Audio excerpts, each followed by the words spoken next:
കരിപ്പൂർ അന്താരാഷ്ട്ര വിമാനത്താവളം കേന്ദ്രീകരിച്ച് നടന്ന സ്വർണ്ണക്കടത്ത് കേസിൽ അതീവ നിർണായകമായ വഴിത്തിരിവ് ഉണ്ടായിരിക്കുകയാണ്. കഴിഞ്ഞ ദിവസം വിമാനത്താവളത്തിൽ നിന്നും കാണാതായ യുവാവ് കൊണ്ടുവന്ന സ്വർണം തട്ടിയെടുക്കാൻ, അതായത് പൊട്ടിക്കാൻ പദ്ധതിയിട്ട കരിപ്പൂരിലെ പഴയ സ്വർണ്ണക്കടത്ത് കേസുകളിലെ വില്ലനായ അർജുൻ ആയങ്കിയുടെ കൂട്ടാളികളാണെന്ന് പോലീസ് കണ്ടെത്തിയിരിക്കുകയാണ്. യഥാർത്ഥ ഉടമകളെ വെട്ടിച്ച് കോടികളുടെ സ്വർണം തട്ടിയെടുക്കാൻ വലിയൊരു സംഘം തന്നെ ഇതിനു മുന്നിൽ പ്രവർത്തിച്ചിട്ടുണ്ടെന്നാണ് പുറത്തുവരുന്ന വിവരങ്ങൾ. കരിപ്പൂർ അന്താരാഷ്ട്ര വിമാനത്താവളത്തിൽ നിന്നും കഴിഞ്ഞ ഞായറാഴ്ച മലപ്പുറം മുണ്ടുപറമ്പ് സ്വദേശിയായ ഒരു യുവാവിനെ കാണാതാകുന്നത് കേവലം ഒരു തട്ടിക്കൊണ്ടുപോകൽ കേസാണെന്നായിരുന്നു പ്രാഥമിക നിഗമനം. എന്നാൽ കസ്റ്റംസിനെയും പോലീസിനെയും ഒരുപോലെ ഞെട്ടിക്കുന്ന വിവരങ്ങളാണ് പിന്നീട് പുറത്തു വന്നത്. വിമാനത്താവളത്തിൽ എത്തിയ ശേഷം അപ്രത്യക്ഷനായ മുഹമ്മദ് സൽമാൻ സാഹിലിനെ കണ്ടെത്താൻ പോലീസ് പ്രത്യേക അന്വേഷണ സംഘത്തെ നിയോഗിച്ചിരുന്നു. വിമാനത്താവളത്തിൽ എത്തിയ മുഹമ്മദ് സൽമാൻ സാഹിലിനെ കാണാനില്ലെന്ന് കാണിച്ച് ബന്ധുക്കൾ പരാതി നൽകിയതോടെയാണ് പോലീസ് അന്വേഷണം ആരംഭിക്കുന്നത്. എന്നാൽ ഇയാൾ വെറുമൊരു യാത്രക്കാരനല്ലെന്നും ഗൾഫിൽ നിന്നും വൻതോതിൽ സ്വർണം ഒളിപ്പിച്ച് കടത്തിക്കൊണ്ടുവന്ന കള്ളക്കടത്ത് സംഘത്തിലെ പ്രധാന കാരിയർ ആണെന്നും പോലീസ് വൈകാതെ കണ്ടെത്തി.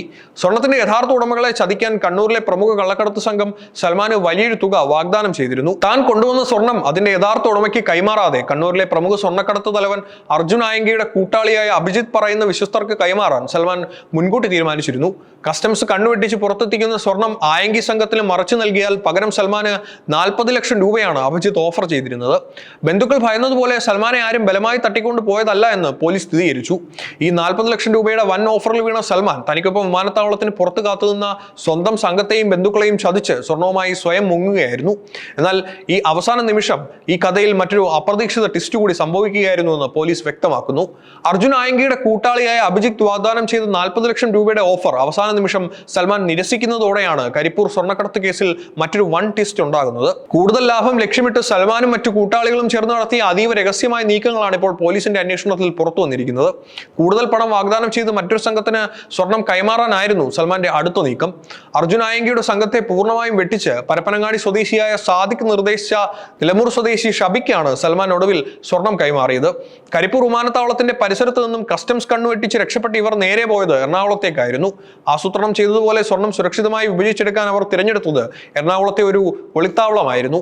വിമാനത്താവളത്തിൽ നിന്നും സ്വർണവുമായി മുങ്ങിയ ഈ സംഘം നേരെ എറണാകുളത്തെ ഒരു മുറിയിൽ എത്തുകയും അവിടെ വെച്ച് സ്വർണം ഒളിപ്പിച്ചിരുന്ന ട്രോളി ബാഗ് കുത്തി പൊളിക്കുകയുമായിരുന്നു. തുടർന്ന് അതിനകത്തുണ്ടായിരുന്ന കോടിക്കണക്കിന് രൂപ വിലമതിക്കുന്ന കള്ളക്കടത്ത് സ്വർണം അവർ പരസ്പരം പങ്കിട്ടെടുക്കുകയായിരുന്നുവെന്ന് പോലീസ് കണ്ടെത്തിയിട്ടുണ്ട്. കടക്കും മുൻപ് തന്നെ കള്ളക്കടത്ത് സംഘത്തിന്റെ പ്രധാനി പോലീസിന്റെ വലയിലായി. വിമാനത്താവളത്തിൽ നിന്നും കാണാതായ കേസ് അന്വേഷിച്ച പോലീസ് കൃത്യമായ മൊബൈൽ ലൊക്കേഷൻ കേന്ദ്രീകരിച്ച് നടത്തിയ നീക്കത്തിനൊടുവിലാണ് മുഹമ്മദ് സൽമാൻ സാഹിലിനെയും പരപ്പനങ്ങാടി സ്വദേശി സാദിഖിനെയും അറസ്റ്റ് ചെയ്തത്. എന്നാൽ അവർ പങ്കിട്ടെടുത്ത കള്ളക്കടത്ത് സ്വർണം നിലവിൽ എവിടെയാണ് ഒളിപ്പിച്ചിരിക്കുന്നതെന്ന് കണ്ടെത്താൻ പോലീസിന് കഴിഞ്ഞിട്ടില്ല. സ്വർണവും ഈ കേസിൽ ഉൾപ്പെട്ടിട്ടുള്ള മറ്റു പ്രതികളെയും കണ്ടെത്താനുള്ള ഊർജിത ശ്രമത്തിലാണ് അന്വേഷണ സംഘം. ഒരിടവേളയ്ക്ക് ശേഷമാണ് കരിപ്പൂർ വിമാനത്താവളം കേന്ദ്രീകരിച്ച് സ്വർണം തട്ടിയെടുത്ത ഇത്തരം ക്രിമിനൽ സംഘങ്ങൾ വീണ്ടും തലവെക്കുന്നത്. ഇതിന് പിന്നിലെ സാമ്പത്തിക കാരണങ്ങൾ പോലീസ് വ്യക്തമാക്കുന്നുണ്ട്. ഈ അടുത്ത കാലത്തായി സ്വർണത്തിന്റെ ഇറക്കുമതി തിരിവയും GSTയും വലിയ തോതിൽ വർദ്ധിച്ച സാഹചര്യത്തിൽ ഗൾഫിൽ നിന്നും അനധികൃതമായി സ്വർണം നാട്ടിലെത്തിക്കുന്നത് കള്ളക്കടത്ത് സംഘങ്ങൾക്ക് വൻ ലാഭമാണ് സമ്മാനിക്കുന്നത്.